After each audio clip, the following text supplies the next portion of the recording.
Hello বন্ধুরা, আমি মন চলে এসেছি আবারও তোমাদের সাথে ফেসবুক সংক্রান্ত একটা নতুন আলোচনা নিয়ে। তো সেটা কি, আজকে সেই আলোচনাটা শুরু করব। তার আগে যারা যারা নতুন দেখছো বন্ধুরা, আমার চ্যানেলটা অবশ্যই সাবস্ক্রাইব করে রাখবে এরকম ভালো ভালো নতুন নতুন ভিডিও পাওয়ার জন্য। তো চলো এবার ভিডিওটা শুরু করা যাক। তো এখন ট্রেন্ডিংয়ে যে ফেসবুকে আপডেটটা চলছে সেটা হচ্ছে পোক করার অপশান। খোঁচা মারো খোঁচা খাও, এই অপশানটা কি, পোক কেন দিয়েছে ফেসবুক, আমাদের পোক অপশানটা কেন দিয়েছে? তো তোমরা কি জানো পোক অপশানের অনেক কার্যকারিতা আছে। আমরা জানি পোক করলে অনেকেই বিরক্তি হয়, কিন্তু যারা পোক করছো বা যারা পোক করা মানে হচ্ছে নক করা, পোক করলে অনেকে বিরক্ত হওয়ার কোনো কারণ নেই বন্ধু। ফেসবুকে পোক অপশানটা খুব একটা গুরুত্বপূর্ণ কার্যকারিতা রয়েছে। সেই গুরুত্বপূর্ণ কার্যকারিতাটা নিয়েই আজকে আমি আমার ভিডিওটা সম্পূর্ণ করব, এবং তোমরা শেষ পর্যন্ত দেখো যে পোক করার অপশানে গুরুত্বপূর্ণ কার্যকারিতাটা কী। তো পোক কি, আমরা সবাই জানি পোক মানে খোঁচা মারা, একজন অপরজনকে খোঁচা মারা হচ্ছে পোক। তো সেই পোক কেন করা হয়? যখন ফেসবুকে অনেক আমাদের ফ্রেন্ড থাকে, ইনফ্যাক্ট আমাদের যখন প্রফেশনাল ড্যাশবোর্ড অন হয়ে যায় তখন কিন্তু আমাদের ফেসবুকে হিউজ অ্যামাউন্ট ফ্রেন্ড লিস্ট মানে ফ্রেন্ডস হয়ে যায়, ফলোয়ারের লিস্ট হিউজ অ্যামাউন্ট হয়ে যায়। এবার আমরা জানি তার মধ্যে আমরা যখন পোস্ট করি সব ফলোয়াররা কিন্তু সেই পোস্টগুলো দেখতে পায় না, সব ফলোয়াররা পোস্টগুলো দেখতে পায় না, বা সব ফলোয়ারদের ফিডসেও হচ্ছে আমাদের পোস্টগুলো পৌঁছায় না। তো সেই কারণবশত তারা কিন্তু আমাদের পোস্টগুলো দেখতে পায় না, এবং এসে কিন্তু আমাদের পোস্টগুলোতে লাইক কমেন্ট কিছু করতে পারে না। তারা কিন্তু আমাদের প্রোফাইলে একটা নন অ্যাক্টিভ ফলোয়ার হয়ে বা নন অ্যাক্টিভ বন্ধুর সংখ্যা হয়ে হিউজ অ্যামাউন্টে বসে থাকে। তো আমাদের সাধারণত সবারই একটা ইরিটেটিং লাগে, মানে বিরক্ত লাগে, ওরা এরকম এতজন দেখছে।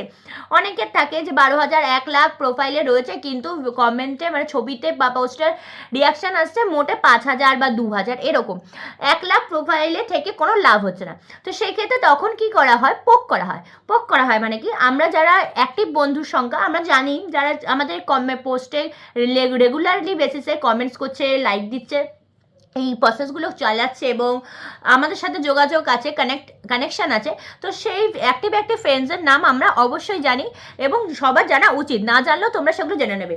তো এই অ্যাক্টিভ ফ্রেন্ডস যখন আমরা চিনি, যেগুলো নন অ্যাক্টিভ ফ্রেন্ড তাদেরও আমরা চিনবো, কারণ আমরা যখন ফ্রেন্ড লিস্টে যাবো গিয়ে চেক করবো, দেখবো ওখানে অ্যাক্টিভ ফ্রেন্ডদের সাথে নন অ্যাক্টিভ ফ্রেন্ডদেরও প্রচুর নাম আছে। তখন আমরা পাতি কী করবো, জাস্ট গিয়ে তাদেরকে পোক করে দেবো। পোক করা মানে স্টক করা। তোমরা জাস্ট গিয়ে যেসব নন অ্যাক্টিভ ফ্রেন্ডরা আমাদের ফ্রেন্ড লিস্টে বা ফলোয়ার লিস্টে বসে আছে তাদেরকে জাস্ট টুক টুক টুক টুক করে পোক করে মানে খোঁচা মেরে দেবে। যদি তারা তোমাদের পোকটা কিন্তু তাদের কাছে নোটিফিকেশন হিসেবে যাবে বা মেসেঞ্জারেও চলে যাবে। যদি তোমাদের পোকটা পেয়ে তারা পোক ব্যাক করে, তাহলে বুঝবে তারা অ্যাক্টিভ আছে, কোনো কারণবশত ফেসবুক তোমাদের আপডেটগুলো তাদের কাছে পৌঁছাচ্ছে না। তো তারা যদি পোক ব্যাক করে তখন কিন্তু ইনস্ট্যান্ট তোমাদের সাথে তাদের একটা এঙ্গেজমেন্ট তৈরি হয়ে যাবে পোক ব্যাক করলে, এবং তোমাদের ফেসের যা যা পোস্ট আছে, মানে তোমাদের রেগুলারলি বেসিসে যা পোস্ট তোমরা ফেসবুকে করবে সেগুলো কিন্তু তাদের কাছে পৌঁছে যাবে, বা তারা যা রেগুলার বেসিসে পোস্ট করবে সেগুলো ফেসবুকে তোমাদের কাছে পৌঁছে যাবে।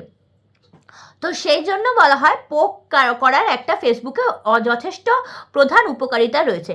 এবার আসি, এই পোক করার উপকারিতা তো বললাম, তো এছাড়াও যে পোক করছো, পোক ব্যাক যদি না করো, পোক ব্যাক ধরো তুমি কাউকে পোক করলে, ধরো অমুক একটা নাম সোমা সাহা, আমি বললাম সোমা সাহা একজন নাম, আমি তাকে পোক করলাম, সে অনেকদিন ধরে আমার প্রোফাইলে ইনঅ্যাক্টিভ হয়ে রয়েছে, তো আমি তাকে পোক করলাম, কিন্তু 3 দিন সময় থাকে, 3 দিনের মধ্যে যদি সে তোমাকে পোক ব্যাক না করে তাহলে কিন্তু একটা এঙ্গেজমেন্ট তৈরি আর হয় না। সেক্ষেত্রে তোমাকে আবার খুঁজে খুঁজে নতুন নতুন পোক করতে হবে, নতুন নতুন বন্ধুদের পোক করতে হবে। যদি তোমাকে তারা পোক ব্যাক না করে 3 দিনের মধ্যে, তাদের তোমার সাথে কিন্তু তাদের এঙ্গেজমেন্টটা স্ট্রং হবে না। তো এই হচ্ছে প্রধান কারণ। তো আমরা অনেকেই জানি ফেসবুকে আমাদের রিচ প্রফেশনাল ড্যাশবোর্ড অন করলেই একটা সমস্যা হয়, প্রধানত রিচ কমে যাচ্ছে, এঙ্গেজমেন্ট কমে যাচ্ছে। তো রিচ কেন কমে? এঙ্গেজমেন্ট যদি আমাদের হাই থাকে, রিচ আমাদের হাতে থাকে না, এঙ্গেজমেন্টটা আমাদের হাতে থাকে। আমরা যদি এঙ্গেজমেন্টটার দিকে খেয়াল করে রাখি, আমরা যদি এঙ্গেজমেন্টটার দিকে নলেজ দিই এবং ধ্যান দিই, তাহলে কিন্তু আমাদের রিচ খুব তাড়াতাড়ি বেড়ে যাবে। তো রিচ বাড়াতে কী করো, পোক করো, খোঁচা খাও, সব কিছু করো এবং ভালোবাসা দাও।